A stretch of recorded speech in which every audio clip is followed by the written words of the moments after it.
সৌরভ, তুমি বলতে পারবে কোনটার ক্ষেত্রে কটা শূন্য হয়? হ্যাঁ, আমি পারবো। তাহলে বলো তো, 1000-এ কটি শূন্য হয়? 1000-এ 3টি শূন্য হয়। লিখো ওখানে। 10,000-এ কটি শূন্য হয়? 10,000-এ 4টি শূন্য হয়। 1,00,000-তে কটি শূন্য হয়? 1,00,000-তে 5টি শূন্য হয়। 1,000,000-এ কটি শূন্য হয়? 1,000,000-এ 6টি শূন্য হয়। এবার আমি তো লিখলাম, এবার তুমি বলো দেখি। আমি পারবো।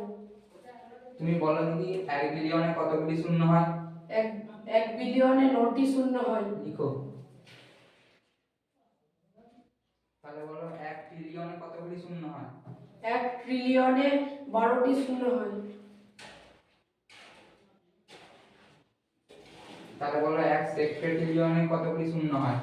1 সেক্ট্রিলিয়নে 21টি শূন্য হয়। লিখো। তাহলে বলো 1 ডেসিলিয়নে কতগুলি শূন্য হয়? 1 ডেসিলিয়নে 30টি শূন্য হয়। বাহ, খুব সুন্দর হয়েছে।